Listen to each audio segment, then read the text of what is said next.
சிங்கப்புலி அண்ணன் சொல்லவே மாட்டேங்க, பார்த்தாலும் போகிற போக்கில் சொல்லிட்டு போயிடுவேன். எல்லோரும் கேட்குறாங்க, சிங்கப்புலி எப்படிப்பா அந்த கேரக்டருக்கு சூஸ் பண்ணேன் அப்படின்னு. நான் ஒரு இன்சிடென்ட் சொல்ல ஆசைப்பட்டேன். அங்கே தான் அவரை நான் சூஸ் பண்ண ஆசைப்பட்டேன். தொப்பின்னு ஒரு ஆடியோவில் வந்துச்சு. அடுத்ததாக சிங்கப்புலி வந்து பேசுவார் அப்படின்னு சொல்லிட்டு போயிட்டாங்க. அடுத்ததாக இயக்குனர் மற்றும் நடிகருமான திரு சிங்கம்புலி அவர்களை பேசும்படி அன்போடு அழைக்கிறேன். இந்த சாப்பிட்டுட்டு பல்லு இடுக்கில் கறி மாட்டிக்குள்ள, அப்போ நாக்கு வந்து தொலாவிட்டுருக்கலாம் அப்படி.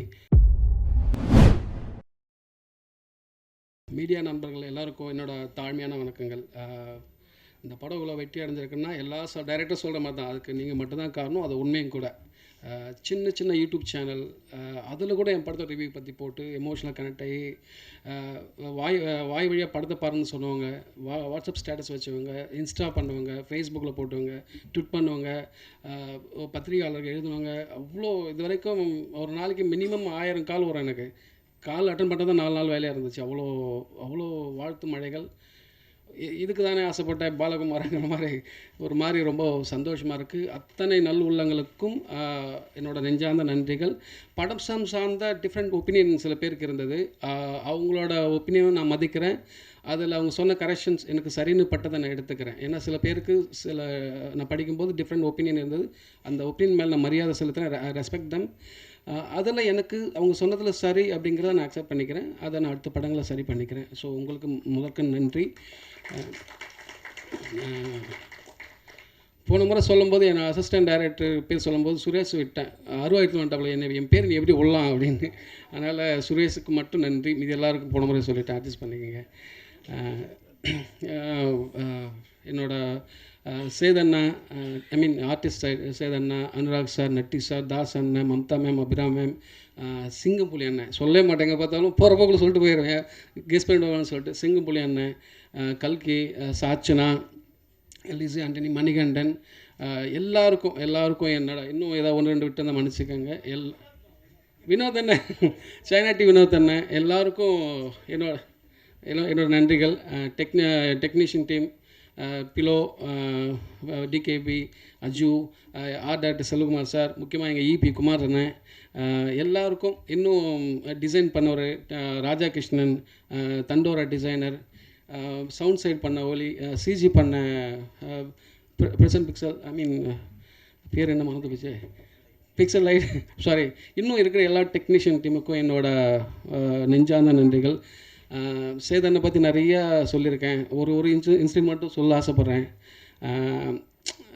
அவர் நான் முன்னாடி சொல்லியிருக்கேன், is a great actor, there is no doubt about that. But அதோட ஒரு பெரிய மனுஷன். ஒரு நாள் ஷூட் பண்ணிகிட்டு இருக்கும்போது யதார்த்தமாக ஷூட் பண்ணியிருந்தான். ஒருத்தன் பொம்மை கடை மாதிரி வச்சுருந்தான் தள்ளு வண்டியில். அவன் ரெக்கார்டு வச்சுருந்தான். கூறு 3 ரூபா மாதிரி, கூறு 50 ரூபா, கூறு 50 ரூபா வச்சுருந்தான். அந்த ரெக்கார்டரை வாங்கி நான் சேதுபதி பேசுகிறேன், கூறு 50 ரூபா, கூறு 50 ரூபா, கூறு 50 ரூபா, கூறு 50 ரூபான்னு எடுத்து கொடுத்துரு. இது ப்ரொஃபஷனலாக பண்ணியிருந்தால் ஒரு 1 கோடி ரூபா சம்பளம் நினைக்கிறேன், இல்லைண்ணே? அது எனக்கு அந்த மொமெண்ட் என்னால் லைஃப்பில் மறக்கவே முடியல. அசால்ட்டாக அவள் தான் சொன்னேன், சேதனை வந்து மேன்மக்கள் பெரிய மனுஷன், நிறைய சொல்லலாம். முக்கியமாக இங்கே ஒரு விஷயம் சொல்லணும்னு ஆசைப்பட்டேன். இந்த கதை உருவாகிறதுக்குன்னு ஒரு கிரேசியான வரலாறு உண்டு. சாப்பிட்டுருக்கோம், தூங்கிறாதீங்க. நான் நாளைக்கு முடிச்சுட்டு அடுத்து படம் பண்ணணுன்ற முனைப்பில் இருக்கும்போது ஜேவி மீடியா என்னை கமிட் பண்ணாங்க. என்னையும் அண்ணாத்தை டைரக்டர் ராஜ்குமார் அவரையும் கமிட் பண்ணாங்க. கமிட் பண்ணும்போது ஒரு கதை கேட்டாங்க. நான் ஒரு கதை சொன்னேன், எனக்கு ரொம்ப பிடிச்சிருந்துச்சு ஸ்கிரிப்டு.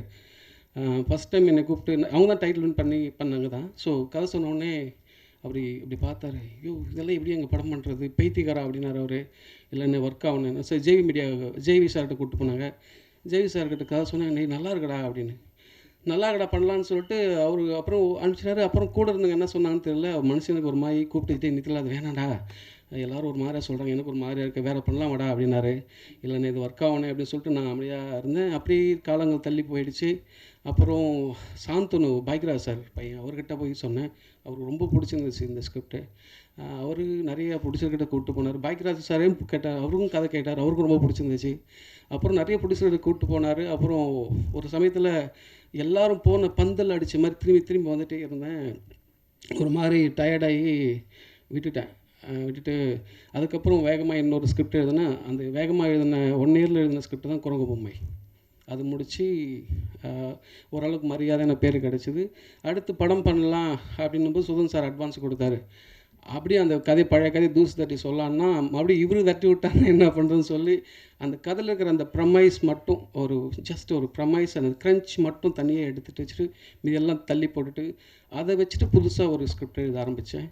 அவர்கிட்ட ஒரு 1 hour கதை சொன்னேன். அவர் ரொம்ப பிடிச்சி போச்சு. அப்புறம் பேசணும். என்னோட அவருக்கு எல்லா வேர்ஷனும் தெரியும் சுதன் சாருக்கு. அந்த சீனு அந்த வேர்ஷன் இல்லை நித்திலன் அப்படிம்பாரு. அவ்வளோ வேர்ஷன் கிரியேட் ஆச்சு. அவர் எடுத்து சொல்லுவார், இவனுக்கு டைம் மட்டும் கொடுக்காதீங்க, டைம் கொடுத்தா எழுதிட்டே இருப்பான். ஸோ அப்பா நீ இப்போ எழுதிட்டுருக்கல இதே லாஸ்ட் வருஷம் முடிச்சுப்போம், நீ விட்டா இன்னும் எழுதிட்டுருப்பேன், ஷூட் போயிடலான்னு சொல்லி போயிட்டோம். எல்லோரும் கேட்குறாங்க சிங்கப்புலி எப்படிப்பா அந்த கேரக்டருக்கு சூஸ் பண்ணேன் அப்படின்னு. நான் ஒரு இன்சிடென்ட் சொல்ல ஆசைப்பட்டேன். அங்கே தான் அவரை நான் சூஸ் பண்ண ஆசைப்பட்டேன். தொப்பின்னு ஒரு ஆடியோ லான்ச்சு, தொப்பின்ற ஒரு படத்தோட ஆடியோ லான்ச்சு.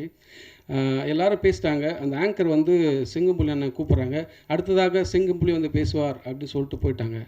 மனுஷனுக்கு என்ன கோவம் வந்துச்சுன்னு தெரியல. இந்த சாப்பிட்டுட்டு பல் இடுக்கில் கறி மாட்டிக்கும்ல, அப்போ நாக்கு வந்து தொலாவிட்டுருக்கலாம், அப்படி வந்து இப்படி பேசி மைக்கு பிடிச்சி இப்படி சொன்னார்.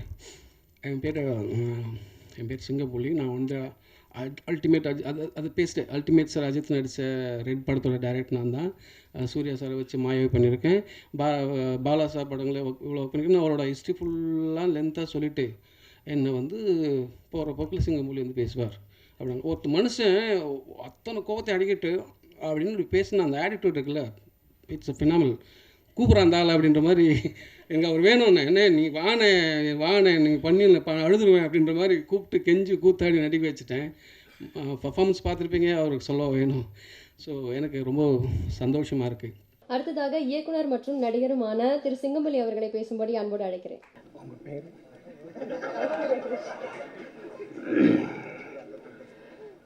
ஐஸ்வர்யா கிரிஷித்தை யாரும் சொல்லலைன்னு நினைக்கிறேன். அடுத்ததாக சிங்கம்புலி அப்படின்றாங்க.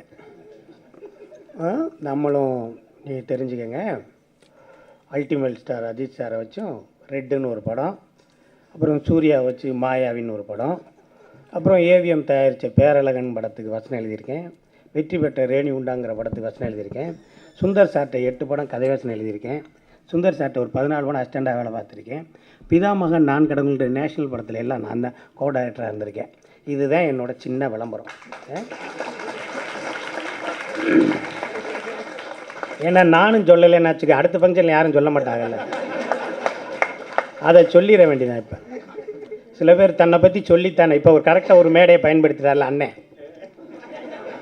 அண்ணன் பவர் அண்ணன் மேடையை பயன்படுத்தினார் பாருங்க, அது மாதிரி தான்.